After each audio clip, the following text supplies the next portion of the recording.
আসসালামু আলাইকুম রহমতুল্লাহ ওবরাকাত। আবারও আরেকটু নতুন ভিডিও নিয়ে হাজির হলাম। আজকে আলাপ আলোচনা করব গোসলের ফরজ নিয়ে। আসলে তো পাক পবিত্র অর্জনের জন্য আমাদের গোসলের প্রয়োজন। গোসল কয়েক প্রকার। গোসল এক নম্বর হলো ফরজ গোসল, দুই নম্বর হলো ওয়াজিব গোসল, তিন নাম্বার হলো সুন্নত গোসল, আর 4 নাম্বার হলো মুস্তাহাব গোসল। ফরজ গোসল যেটা আমরা বয়স্করা আছি, স্ত্রী সহবাস বা মেলামেশার পর যা বীর্য বের হয় সেটার জন্য, পাক পবিত্র হওয়ার জন্য আমরা যে গোসল করি, বা অনেকের সময় স্বপ্নদোষ হয়, সেটার কারণে গোসল ফরজ হয়, এই জন্য সেটাকে বলা হয় ফরজ গোসল। ওয়াজিব গোসল হলো নও মুসলিম যারা নতুন মুসলমান হয় তাদেরকে গোসল করানো, বা মৃত ব্যক্তিকে গোসল করানো ওয়াজিব গোসল। সুন্নত গোসল হলো প্রতি শুক্রবারে বা ঈদের দিন যে আমরা গোসল করি সেটা হলো সুন্নত গোসল।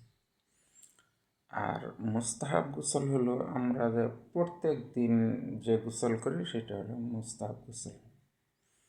তো গোসলের ফরজ হলো 3টি। গড়গড়ার সহিত কুলি করা,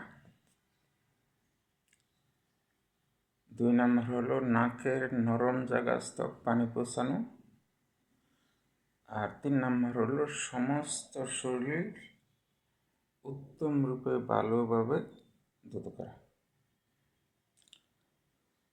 এই হলো ফরজ গোসলের নিয়ম।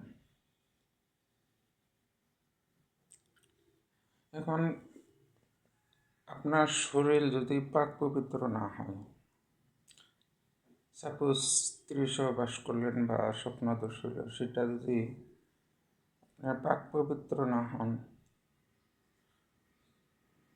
এটা যদি ঠিক মতো আদায় না করা হয়, আপনার যত আবাদত বন্দেগী করেন, যা কিছু করেন, সব কিছু বিফল।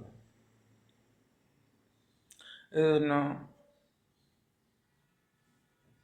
গোসলের নিয়ম কানুন জানতে হবে, তারপর আমল করতে হবে, মানতে হবে, আমল করতে হবে।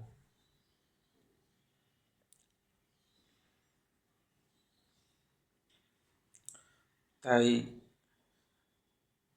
আমার এই ভিডিওটা সবার কাছে পৌঁছে দিবেন, লাইক কমেন্ট শেয়ার করে পৌঁছে দিবেন, যেন